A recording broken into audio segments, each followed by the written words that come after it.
اما بعد فاعوذ باللہ من الشیطان الرجیم بسم اللہ الرحمن الرحیم لقد كان لكم في رسول الله اسوة حسنة قال النبي صلی اللہ علیہ وسلم الحیاء شعبۃ من الایمان سبحان ربک رب العزة عما یصفون وسلام علی المرسلین والحمد للہ رب العالمین اللہم صلی علی سیدنا محمد وعلی آل سیدنا محمد وبارک وسلم۔ اس فقیر کے لیے یہ بات بڑی سعادت والی ہے کہ ذاکرین کے اس اجتماع میں اللہ نے شرکت کی سعادت عطا فرمائی۔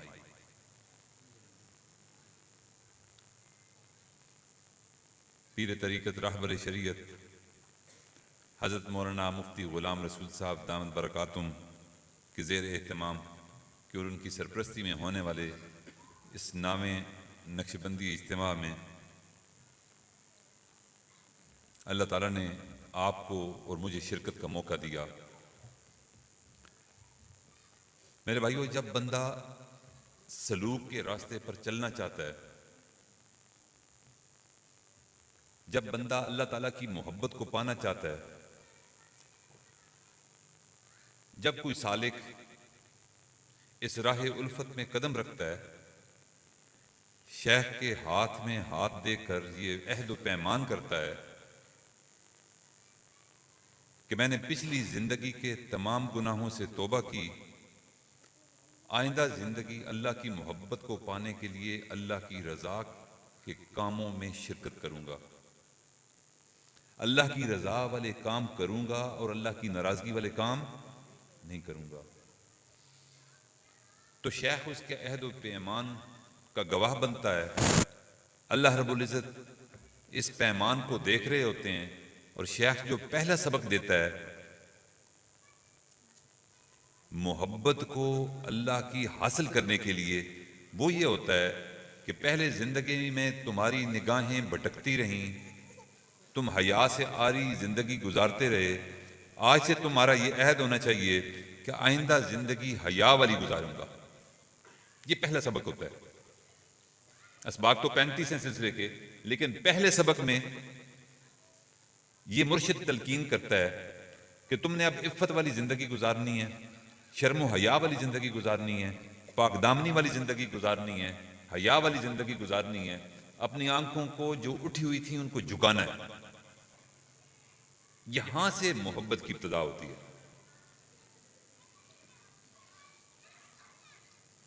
جو بندہ اللہ کے لیے اپنی اٹھی ہوئی آنکھوں کو جھکا لیتا ہے، اللہ رب العزت اس کو اپنی محبت عطا فرما دیتے ہیں۔ اس لیے ہمارے مشائخ لطیف قلب پر جو پہلا سبق دیتے ہیں اور انگلی انگشت شہادت دانے ہاتھ کی اس سے نشاندہی فرماتے ہیں، تو یہی تلقین کرتے ہیں کہ بھائی آپ نے لطیف قلب پر مراقبہ کرنا ہے، اور جس روحانی بیماری کا علاج کرنا ہے وہ بد نظری ہے، وہ بری نظر ہے، وہ شہوت ہے، اب اس کو کنٹرول کرنا ہے، وہ بے حیائی ہے، اس کو ختم کرنا ہے، اب عفت والی زندگی گزارنی ہے۔ وجہ کیا؟ وجہ یہ ہے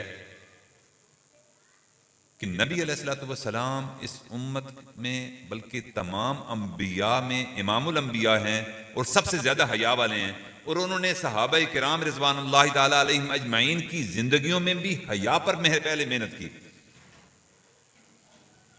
چنانچہ حضرت عائشہ صدیقہ رضی اللہ تعالیٰ عنہا فرماتی ہیں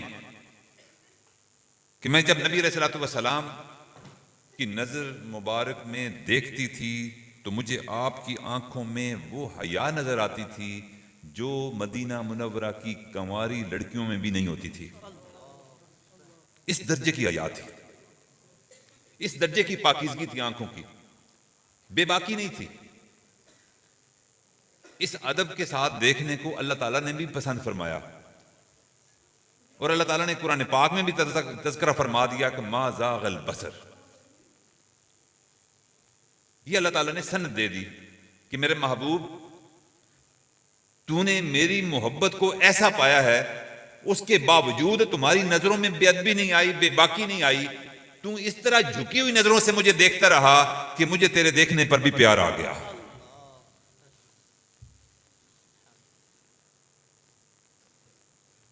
حضور نبی کریم صلی اللہ علیہ وسلم کی حدیث مبارکہ ہے، آقا ارشاد فرماتے ہیں کہ لا ایمان لمن لا غیرۃ لہ.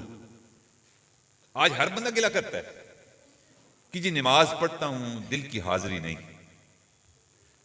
ذکر کے لیے بیٹھتا ہوں، ذکر کی لذت محسوس نہیں ہوتی، آدھی رات کو اٹھنا تو محال ہی ہے. حلاوت ایمان نہیں ہے. ایمان کی لذت ہوتی ہے نا، وہ لذت کیا ہوتی ہے؟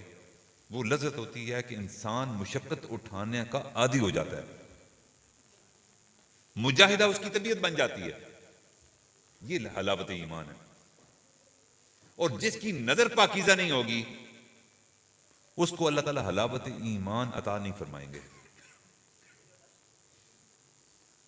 چنانچہ آقا علیہ الصلوۃ والسلام نے ارشاد فرمایا کہ النظرۃ سہم مسموم من سہام ابلیس، کہ یہ جو بد نظری ہے،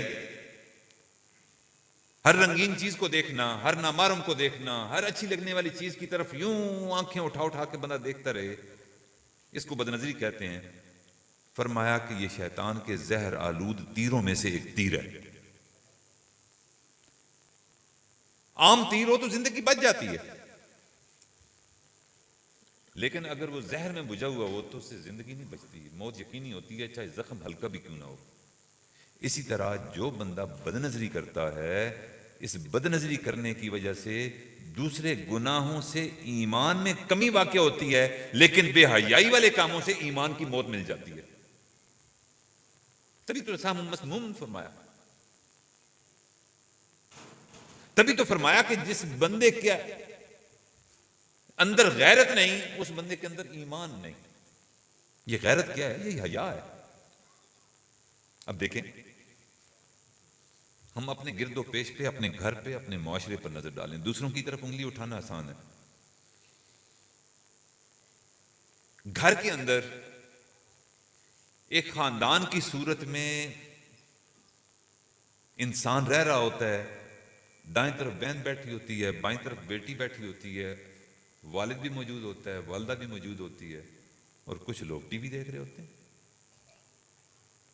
یہ کیا ہے؟ یہ غیرت ہوتی ہے. جب غیرت مر جائے، جب ایمان ٹھنڈا ہو جائے تو پھر جو مرضی کر لو. اگر حیا رخصت ہو جائے، نبی علیہ الصلوۃ والسلام نے فرمایا کہ پھر تم چاہو جو وہ کرو، غیرت ختم ہو جاتی ہے. اور پھر آقا علیہ الصلوۃ والسلام نے فرمایا کہ غیرت ایمان کا حصہ ہے. اور پھر فرمایا انا اغیر ولد آدم، میں بنی آدم میں سے سب سے زیادہ غیرت والا ہوں. یعنی سب سے زیادہ حیا والے ہیں، سب سے زیادہ پاکیزگی والے ہیں، سب سے زیادہ عفت والی اگر کوئی ذات ہے تو وہ نبی علیہ الصلوۃ والسلام کی ذات ہے. اور آقا علیہ الصلوۃ والسلام نے اسی پر بحث نہیں کی. پھر آگے ارشاد فرمایا واللہ اغیر منی، اور میرا اللہ مجھ سے بھی زیادہ غیرت والا ہے. اب دیکھیں، سالک اگر عہد کرتا ہے کہ میں بے حیائی والی زندگی نہیں گزاروں گا، سالک اگر یہ پیمان کرتا ہے، ہاتھوں میں ہاتھ ڈال کر بیعت ہوتا ہے کہ میں اپنی نظروں کو جھکاؤں گا، مرشد کے پاس آ کر دو زانوں بیٹھ کر لطیفہ تازہ کرواتا ہے، جس کو لطیفہ قلب کہتے ہیں، اور اس کے باوجود اگر اس کی نظریں بھٹکتی ہیں، اگر اس کے باوجود وہ بے حیائی والے کاموں سے نہیں روکتا، تو پھر کیسا گلا کہ راتوں کو جاگ نہیں آتی؟ پھر کیا شکوا کہ آنکھوں پر قابو نہیں؟ میرے بھائیوں، آنکھوں پر قابو پائیں گے، اللہ تعالیٰ اپنے دیدار کی طاقت پھر عطا فرمائیں گے. کوئی میلا برتن ہو، اس میلے برتن کے اندر، جس کے اندر سالن پکائیں آپ، جس کے اندر دیگر کام کریں، کپڑے بھگو کر رکھ دیں دھونے کے لیے، اس کے اندر لسی ڈال لیں، اس کے اندر دیگر ضروریات کی چیزیں ڈال لیں، کیا ایسے برتن میں کوئی دودھ ڈالتا ہے؟ نہیں ڈالتا۔ ہم جو کچھ دیکھتے ہیں اس کی تصویر آنکھوں میں نہیں بنتی، دل میں بنتی ہے۔ ہم جو کچھ بول رہے ہوتے ہیں وہ دل کی کیفیت کا نام ہے۔ ہم جو کچھ سوچتے ہیں وہ سوچ، اس کے جھرنے دل سے نکلتے ہیں۔ جیسا دل ہوگا ویسی سوچ ہوگی، جیسا دل ہوگا ویسی گفتگو ہوگی، جیسا دل ہوگا ویسی آنکھیں ہوں گی، جیسا دل ہوگا ویسا سننا ہوگا، جیسا دل ہوگا ویسا چلنا ہوگا، جیسا دل ہوگا ویسے ہاتھ کا استعمال ہوگا۔ یہ دل پر محنت ہے۔ بظاہر بندہ سمجھتا ہے کہ میں اپنی آنکھوں کو جھکاؤں گا، نہیں، آنکھوں کو جب بندہ اللہ کے لیے جھکاتا ہے تو جو نفسانی شہوانی حیوانی محبتیں ہیں وہ کھرچ کر اللہ تعالیٰ نکال دیا کرتا ہے۔ پھر بندے کو مجاہدے کی ضرورت نہیں، مجاہدہ صرف آنکھ کا ہے۔ آنکھ کو جھکا لیا، تزکیہ اللہ کے سپرد ہو گیا۔ آپ خود سوچیں، نوجوان بھی بیٹھے ہیں کثرت سے، کہ آپ کی بہن آپ کے ساتھ ہو، آپ کی بہن آپ کے ساتھ ہو، آپ کی والدہ آپ کے ساتھ ہو، آپ کی بیٹی آپ کے ساتھ ہو، آپ کی بیوی آپ کے ساتھ ہو، تو کیا آنکھیں بھٹکتی ہیں؟ نہیں۔ انسان پھر نیچے دیکھ رہا ہوتا ہے، حیا آتی ہے کہ میں اگر اپنی بہن کی موجودگی میں، اپنی بیٹی کی موجودگی میں، اپنی بیوی کی موجودگی میں یوں نظریں اٹھا کر کسی نامحرم کو دیکھوں گا تو یہ مناسب نہیں ہے۔ اب خود سوچئے، جس طرح بہن اور بھائی کا آپس میں ایک محبت والا تعلق ہوتا ہے، اس کا تقاضا ہے بیوی کا خامن کے ساتھ محبت کا تعلق ہے، بیٹے کا ماں کے ساتھ محبت والا تعلق ہے۔ اس کی موجودگی میں، ان رشتوں کی موجودگی میں اپنی نظروں کو جھکا کر رکھتا ہے۔ جو عہد و پیمان اپنے مرشد کے ساتھ کرے کہ میں نظریں جھکاؤں گا، اور اللہ تعالیٰ تو ہر جگہ دیکھ رہا ہے، جب وہ نظریں اٹھائے گا تو اللہ سے پوشیدہ رہ سکتا ہے؟ واللہ اغیر منی، نبی علیہ الصلوۃ والسلام نے فرمایا اللہ مجھ سے زیادہ غیرت والے ہیں۔ تو جب نظریں پاکیزہ نہیں ہوں گی تو اللہ تعالیٰ کی محبت نہیں ملے گی۔ اب بیٹیاں، بہنیں، بیویاں، ان کو ضرورت کے تحت گھر سے بھی جانا پڑتا ہے باہر۔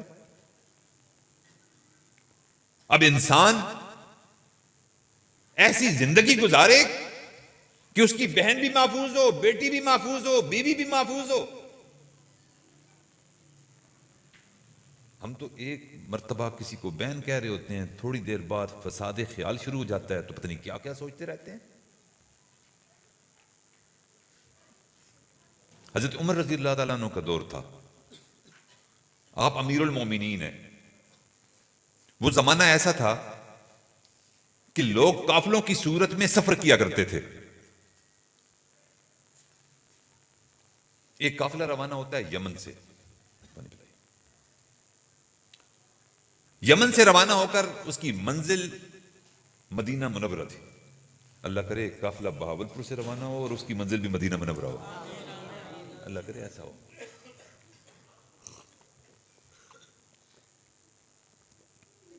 مرد و خواتین اس قافلے میں، اس کارواں میں شامل ہیں۔ ایک عورت جوان العمر ہے، اچھے خاندان سے تعلق رکھتی ہے، امیر کبیر ہے، زیورات سے لدی پھندی ہے، مومنہ ہے، لیکن اس کے کوئی مجبوری تھی، وہ قافلے میں وہ بھی چل رہی تھی۔ اب قافلہ مدینہ منورہ کی طرف جا رہا ہے جس میں تجار شامل ہیں، بزنس مین شامل ہیں، اور وہ اپنا سامان کچھ لانے کے لیے جا رہے ہیں، کچھ بیچنے کے لیے جا رہے ہیں۔ اور اس خاتون نے مدینہ منورہ آنا تھا، اس جوان لڑکی نے۔ اب وہ قافلے میں ساتھ ہے۔ اب اس قافلے نے راتوں کو کسی سرائے میں پڑاؤ کرنا ہوتا تھا، آرام کر کے اگلے دن پھر دن کی روشنی میں اس قافلے نے اپنے سفر کو شروع کرنا ہوتا تھا۔ یہ یمن سے مدینہ منورہ تک کئی دنوں کا فاصلہ تھا، جس میں کئی راتیں آتی تھیں۔ ٹینٹ لگ جایا کرتے تھے، قافلے والے اس ٹینٹ میں اپنے خاندان سمیت جو 2-4 بندے ہوتے تھے سفر میں ایک ٹینٹ میں رہتے تھے۔ اب اس خاتون کے لیے ایک ٹینٹ لگتا تھا کیونکہ اس کا محرم کوئی نہیں تھا۔ کئی دن کے سفر کرنے کے بعد وہ قافلہ مدینہ منورہ پہنچا. مدینہ منورہ پہنچا تو امیر المومنین حضرت عمر فاروق رضی اللہ تعالیٰ عنہ تک کی خبر پہنچی کہ خلاف شرع کام ہوا ہے. یہ جو کاروان تھا، اس کاروان میں ایک جوان العمر خاتون لڑکی، اس نے اپنے محرم کے بغیر سفر کیا ہے. یہ رپورٹ ان کو دی گئی. حضرت عمر رضی اللہ تعالیٰ نے اس خاتون کو بلا لیا، طلب کر لیا. قصر خلافت میں وہ پہنچتی ہے، اس کو چارج شیٹ کیا جاتا ہے کہ بتاؤ، جواب دو، نوٹس ہے کہ کیا وجہ بنی. اس نے جواب دیا کہ میرے گھر میں کوئی مرد نہیں ہے، میں اکیلے سفر کروں تو زیادہ غیر محفوظ ہے. اس قافلے میں جو یمن سے روانہ ہوا ہے مسلمان ہیں، باعمل مسلمان ہیں. اس کا اہتمام کرنے والا بھی تقوی والا ہے، جو کارواں کا لیڈر رہنما ہے. تو میرے گھر میں مرد کوئی نہیں، میری مجبوری. امیر المومنین نے اس کو چھوٹ دے دی کہ ٹھیک ہے، واقعی تیری مجبوری ہے، تمہیں اجازت ہے، لیکن تم احتیاط کیا کرو. انہوں نے ایک عجیب و غریب سوال کیا. اچھا وقت تھا، نبی علیہ الصلوۃ والسلام کے صحبت یافتہ مراد نبی صلی اللہ علیہ وسلم کی حکومت تھی. تو انہوں نے پوچھا کہ ان سے حالات لینے چاہیے کہ یمن سے یہ چلے ہیں قافلے والے، اور یہ خاتون ساتھ تھی. مدینہ منورہ پہنچے تو انہوں نے ایک سوال کیا کہ میری بہن، مجھے تم ایک بات کا جواب دو کہ تم نے یمن سے لے کر مدینہ منورہ تک کا سفر کیا ہے، کئی دن اور راتوں کا سفر تھا. راتوں کو تم اکیلی ہوتی تھی، دن کے اندر قافلے والے ساتھ ہوتے تھے، ٹینٹ میں تو رات کو اکیلی ہوتی تھی. تم مجھے ایک بات کا جواب دو کہ یمن سے لے کر مدینہ منورہ کے درمیان تک کئی بستیاں آئیں، تم نے بستی والوں کو اور قافلے والوں کو کیسا پایا؟ مشاہدہ ہوتا ہے. بندہ جب نکلتا ہے رستے میں کئی شہر آتے ہیں، ہر شہر کا اپنا مزاج ہوتا ہے، لوگوں کا رہن سہن، لوگوں کی رسم و رواج، لوگوں کے اعمال. کہیں زیادہ، کہیں علمی ماحول ہے، کہیں غیر علمی ماحول ہے، کہیں اعمال والے زیادہ ہیں، کہیں خانقاہیں زیادہ ہیں، کہیں بازار زیادہ ہیں. تو ان کا مطلب یہ تھا کہ بتائیں کہ رستے کی بستیاں اور قافلے والوں کو آپ نے کیسا پایا. اور اس خاتون نے ایسا جواب دیا کہ جو رہتی دنیا تک وہ یاد رہے گا. اس خاتون نے کہا کہ اے امیر المؤمنین، میں نے راستے کے لوگوں کو ایسا پایا جیسے سب کے سب ایک ماں باپ کی اولاد ہوں. ہر بندہ حیا والا، ہر بندے کی نظر پاکیزہ، خیالات مطہر، مقدس سوچیں، عزت دینے والا، دوسروں کی عزت کا لحاظ رکھنے والا. وہ تو بہن بھائی ہوا کرتے ہیں. تو انہوں نے کہا کہ میں نے یمن سے لے کر مدینہ منورہ تک کی بستی کے جتنے مکین تھے، جتنے شہری تھے، جتنے وہ دیہات والے تھے، میں نے ان کو ایسا پایا گویا وہ ایک ماں باپ کی اولاد ہوں. اب ہمیں اپنے گریبان میں جھانکنے کی ضرورت ہے کہ ہم کہاں کھڑے ہیں. کیا ہمارے ایمان کی سلامتی ہے یا ایمان رخصت ہو چکا؟ ان خانقاہوں میں آ کر ایمان کی تجدید یہی تو کی جاتی ہے. یہاں آ کر یہی عہد و پیمان تو کیے جاتے ہیں. تزکیہ کس چیز کا نام ہے؟ تزکیہ اسی چیز کا نام ہے جس کی ابتدا اپنی سوچوں کی پاکیزگی سے ہوتی ہے، جس کی ابتدا نظروں کے جھکانے سے ہوتی ہے. اگر نظریں نہیں جھکیں گی، تنہائی کے اندر سوچوں کو پاکیزگی نہیں ملے گی، تو پھر میرے بھائیوں تزکیہ نہیں ہوتا. پھر جو سوچے کہ صرف بیعت ہونے سے تزکیہ ہو جائے گا تو وہ انتہائی غلطی پر ہے. این خیال استو محال استو جنو. اس لیے میرے بھائیوں باطن پر محنت کرنے کی ضرورت ہے. ہم کہیں کہ ہم اپنی نظروں کو جھکا لیں گے، نہیں، یوں نہیں جھکیں گی. اس کے لیے ایک عہد کرنے کی ضرورت ہے، اس کے لیے ایک مجاہدہ کرنے کی ضرورت ہے، اس کے لیے ذکر کرنے کی ضرورت ہے. اور یاد رکھیں، ذکر جس بیماری کو بھی ذہن میں رکھ کر کیا جائے، اللہ تعالیٰ اس بیماری کو رخصت فرما دیتے ہیں. اگر کسی بندے کی نظریں قابو میں نہیں، وہ اس نیت سے ذکر کرے. اگر کسی بندے کی زبان قابو نہیں، وہ اس نیت سے ذکر کرے. تنہائی کے گناہوں سے نہیں بچ سکتا، اس نیت سے ذکر کرے. دوسروں کے بارے میں کینہ ہے، ہر وقت زبان سے اول پھول بک رہا ہے، ہر وقت زبان غیبت میں لگی پڑی ہے، جھوٹ پر دسترس نہیں، قابو نہیں پا سکتا، زبان سے سلپ ہو جاتا ہے۔ تو جو بیماری روحانی ذہن میں رکھیں، اس روحانی بیماری کو ذہن میں رکھ کر ذکر کریں گے، اللہ تعالیٰ اس روحانی بیماری سے شفا عطا فرما دیں گے انشاءاللہ۔ آج کل جو نفوس اور دل میلے ہو چکے ہیں، اس کی بنیادی وجہ کیا ہے؟ کہ پاکیزہ نگاہیں نہیں ہیں، اور پاکیزہ نگاہ کے لیے ضروری نہیں کہ بندہ نوجوان ہو تو وہی بد نظری کرے گا، نہیں۔ ہم نے دیکھا کہ جس طرح جوان کی نظر میلی، اس سے زیادہ میلی اور ہوس والی بوڑھے کی نظر، جس طرح مرد کی میلی نظر، عورت کی ویسی میلی نظر، بوڑھے کی بھی ویسی، جوان کی بھی ویسی۔ اگر کوئی پڑھا لکھا ہے تو اس کی نظر بھی ویسی، اگر کوئی ان پڑھ ہے تو اس کی نظر بھی ویسی، اگر کوئی دیہات میں رہ رہا ہے تو اس کی نظر بھی میلی ہے، کوئی شہر میں رہنے والا ہے تو اس کی نظر بھی میلی ہے۔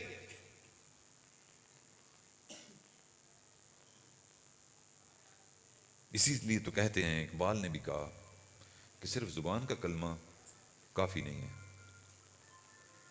وَتَصْدِيقٌ بِالْقَلْبِ، زبان سے کہہ بھی دیا لا الہ تو کیا حاصل، دل و نگاہ جو مسلمان نہیں تو کچھ بھی نہیں۔ ان نگاہوں کو مسلمان کون کرے گا؟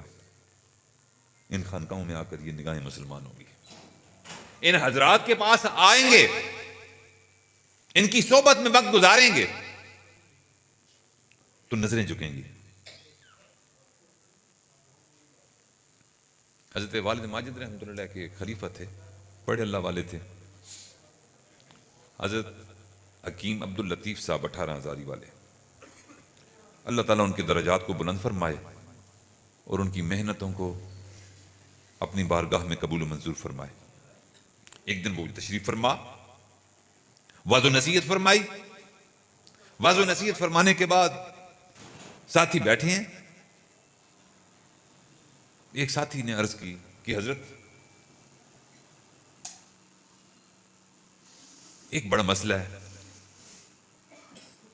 وہ مسئلہ یہ ہے کہ مجھ سے جانے انجانے میں جھوٹ زبان بول دیتی ہے، قابو نہیں ہے، میں کیا کروں؟ حضرت نے ارشاد فرمایا کہ دیکھو، اس کا مطلب یہ ہے کہ اگر جھوٹ تم بول رہے ہو تو اس کا مطلب یہ ہے کہ تم ذکر کوئی نہیں کرتے، تم ذکر کیا کرو۔ جی حضرت ٹھیک ہے جی، میں انشاءاللہ ذکر کروں گا۔ دوسرے بندے نے اپنا ایک شکوہ سامنے رکھا کہ حضرت میری نظریں قابو میں نہیں، تو حضرت نے فرمایا کہ اس کا مطلب یہ ہے کہ تم ذکر نہیں کرتے، تم اپنی نظروں پر اگر قابو پانا چاہتے ہو تو ذکر کیا کرو، مراقبہ کیا کرو۔ تیسرے نے کچھ اپنی بات بتائی، چوتھے نے کچھ اپنی بات بتائی۔ جو بندہ بھی اپنی روحانی بیماری کا تذکرہ کرتا، حضرت اس کو یہ کہتے تو اس کا مطلب یہ ہے کہ تم ذکر کوئی نہیں کرتے۔ یہ کیسے ہو سکتا ہے کہ انسان ذکر کرے، اللہ کا ذکر کرے، اور پھر اس کے دل کی صفائی نہ ہو؟ آقا علیہ الصلوۃ والسلام کا ارشاد سچا ارشاد ہے کہ لِكُلِّ شَيْءٍ ثِقَالَةٌ وَثِقَالَةُ الْقُلُوبِ ذِكْرُ اللَّهِ۔ ہر چیز کا ایک منجن ہے، جس سے برتن دھوئے جاتے ہیں، جس سے کوئی مٹی کا برتن ہے اس کا منجن علیحدہ ہوتا ہے، جو سٹیل کا برتن ہے تو اس کا منجن علیحدہ ہوتا ہے۔ تو دلوں کا جو برتن ہے، اس کو صاف کرنے کا منجن کیا ہے؟ نبی علیہ الصلوۃ والسلام نے فرمایا وہ اللہ کا ذکر ہے۔ تم اللہ کا ذکر کرو گے، اللہ تعالیٰ اس برتن کو بالکل صاف کر کے رکھ دیں گے، تمام غلاظتیں، تمام نجاستیں، تمام روحانی امراض ختم ہو جائیں گے۔ قصور اپنا ہے، شکوہ کے دوسروں پہ، الزام دوسروں پر۔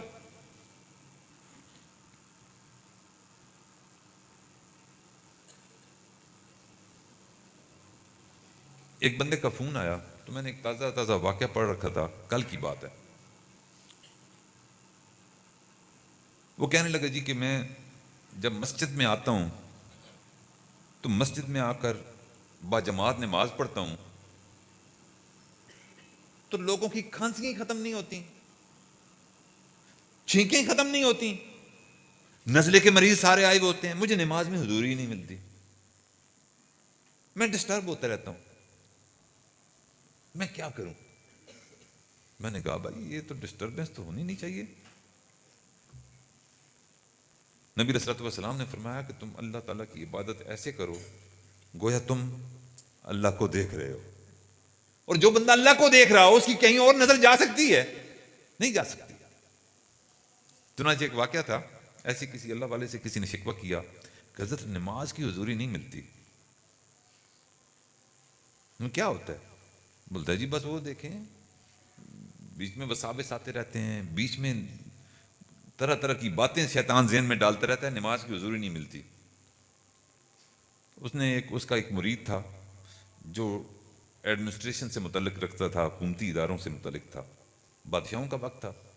اس نے کہا اس کا علاج تم بتاؤ. اب وہ مرید صادق تو تھا. اس نے کہا جی اس نے سالک کا ہاتھ پکڑا, کہنے لگے جی کہ یہ تم اس کے پاس جاؤ نا, یہ تمہارا علاج تمہیں بتاتا ہے. اس نے کہا یہ تم نے حضرت کے آگے کیا بات کی؟ اب وہ تو تھے علاقے کے ڈی سی صاحب سمجھ لیں, کوئی بڑے افسر تھے, بادشاہ کے مصاحب ہوں گے. کہتے ہیں یہ حضرت نے میرے حوالے کیا ہے تو اب میں تیرا علاج کرتا ہوں, تیری جو خیالات کی جو انتشار ہے نا وہ میں ختم کرتا ہوں. تو بولا جی کیا؟ اس نے بولا جی یہ بازار کا ایک سرا ہے, یہ بازار کا دوسرا سرا ہے, اس سرے سے تم نے سفر شروع کرنا ہے, اس سرے کو ہاتھ لگا کر واپس اس سرے پر آنا ہے. یہ ایک پانی کا پیالہ میں تمہیں دے رہا ہوں اور یہ لبالب بھرا ہوا ہے.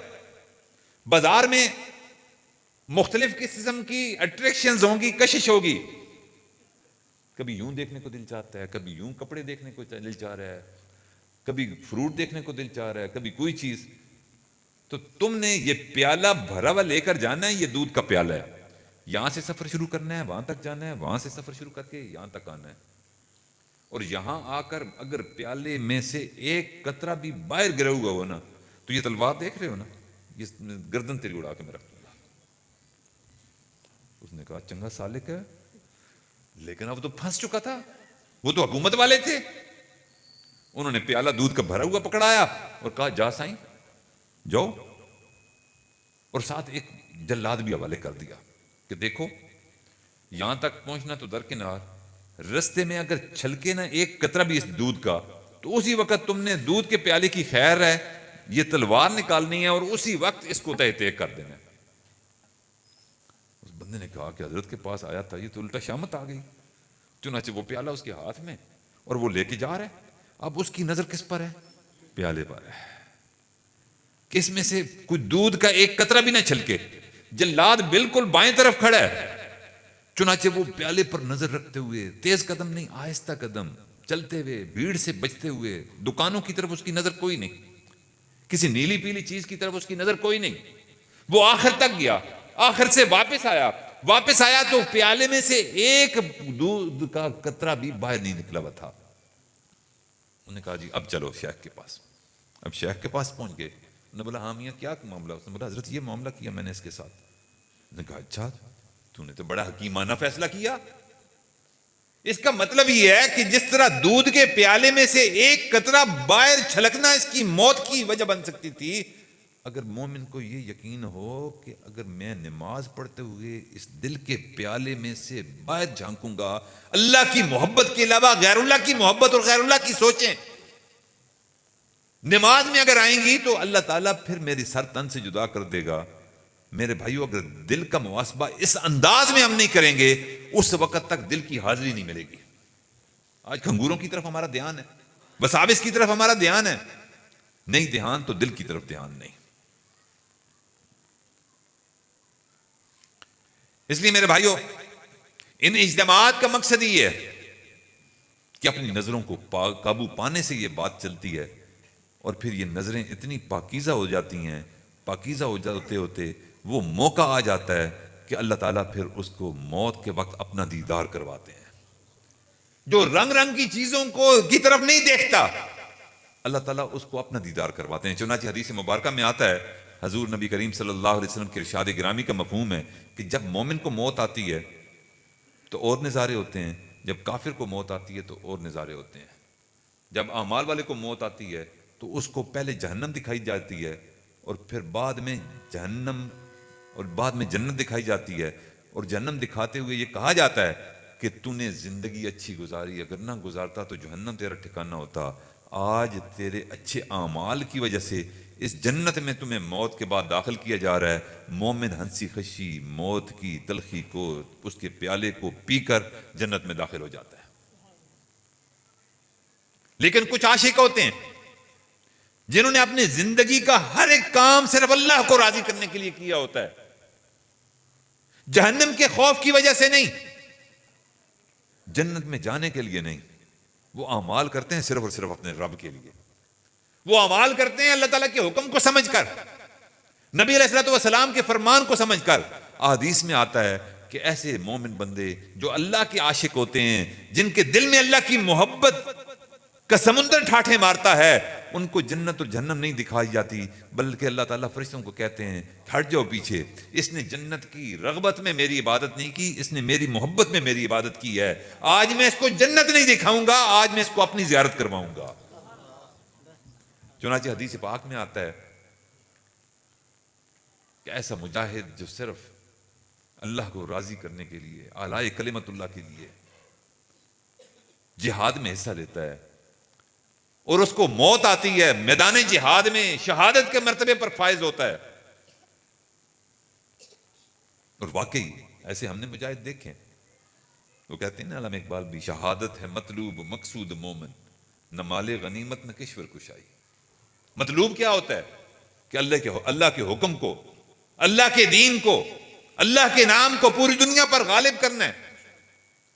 اس وجہ سے جو موت کا پیالہ پیتا ہے، اس وجہ سے جو شہادت کے مرتبے پر فائز ہوتا ہے، نبی علیہ الصلوۃ والسلام نے ارشاد فرمایا کہ جب اس کی گردن کاٹی جاتی ہے، کسی عضو پر زخم آتا ہے اور شہادت کی منزل ابھی نہیں ملتی، لیکن اس کا پہلا قطرہ خون اس کے جسم سے نکلتا ہے، نکل کر زمین تک کبھی نہیں پہنچتا، اللہ تعالیٰ اس سے پہلے اس کو اپنا دیدار عطا فرما دیتے ہیں۔ اس لیے میرے بھائیوں، اللہ سے دعا ہے کہ اللہ تعالیٰ ہم سب کو ان اجتماعات، ان خانقاہوں میں آ کر ان مشائخ کی صحبت میں بیٹھنے کی توفیق عطا فرمائے۔ یہی وہ جگہ ہیں جہاں محبت الہی ملتی ہے، یہی وہ جگہ ہیں جہاں حضور نبی کریم صلی اللہ علیہ وسلم کی سنت سے محبت کا درس ملتا ہے، یہی وہ جگہ ہیں کہ جہاں سے دل آلائشوں سے پاک ہوتا ہے، نجاستوں اور غلاظتوں سے پاک ہوتا ہے۔ اللہ تعالیٰ ان مشائخ کا سایہ ان بستیوں پر تا دیر سلامت رکھے، اور اللہ رب العزت ہم سب کو اپنے قرب کی منزلیں عطا فرمائے۔ حضرت مفتی غلام رسول صاحب دامت برکاتہم کا سایہ اپنے جماعت پر تا دیر قائم دائم فرمائے، اور مولانا مغیرہ عابد صاحب، دوسرے حضرات جو ان کے معاون ہیں اس اجتماع کے انعقاد میں، اللہ تعالیٰ ان کی محنت، مجاہدے کو، دعوت کو اپنی محبت کا ذریعہ بنائے۔ وآخر دعوانا ان الحمد للہ رب العالمین۔